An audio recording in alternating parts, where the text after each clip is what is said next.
Hey everybody, welcome back. Today we're working on our 2005 Chevy SSR. We're replacing the radiator fan, doing the rear cargo lid struts, and a couple other little things. Alright, so if you know about these SSRs, you know the cooling fans tend to be a pretty big issue with these. One of the main, weird random things that just goes wrong.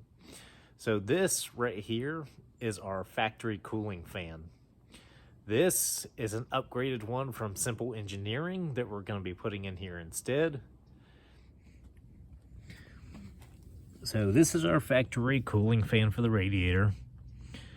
And as you can see, the upgraded one has a nice fan shroud to it. It actually cools a little bit better.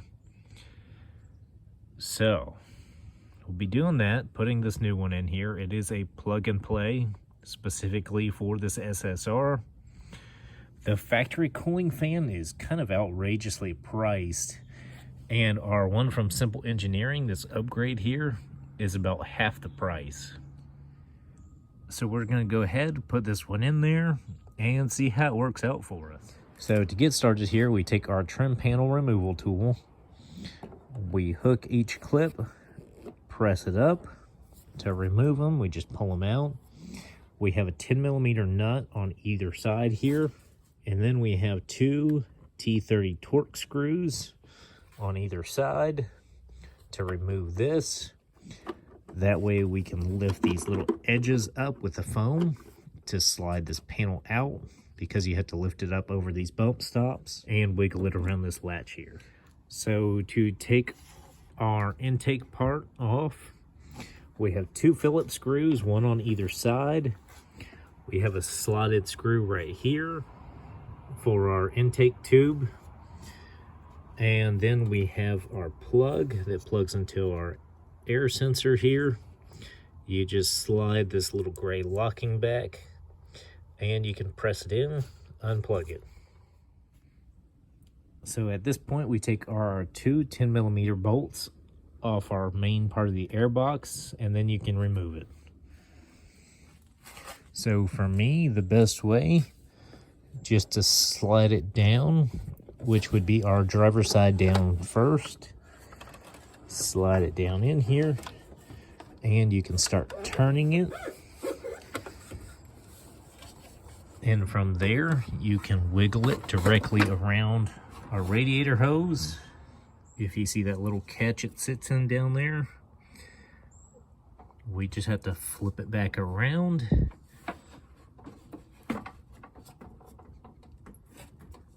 Because we do have the power steering lines over here, you have to work around a little bit. It's not very hard at all. You just have to kind of wiggle it back. So you just wiggle it back and you can set it in the catches.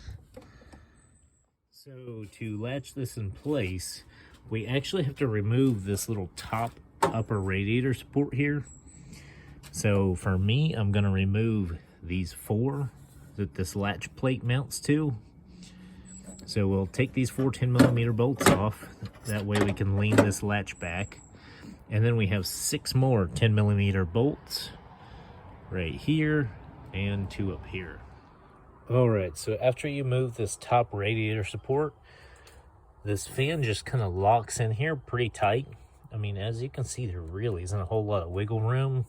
It has this nice rubber gasket all the way around. So it does seal pretty decent without rattling or anything like that. You plug it in, factory harness, and that's really it. You start putting it back together. Alright, so we have the radiator fan in there. We're getting ready to put our radiator support back on. So we just line up our 10mm bolts. I believe there's 6 of them, plus our 4 that hold this latch plate on. So just line them up on the little markers. You can see exactly where they go. So then we set our airbox back up here. We put our two 10mm bolts back in.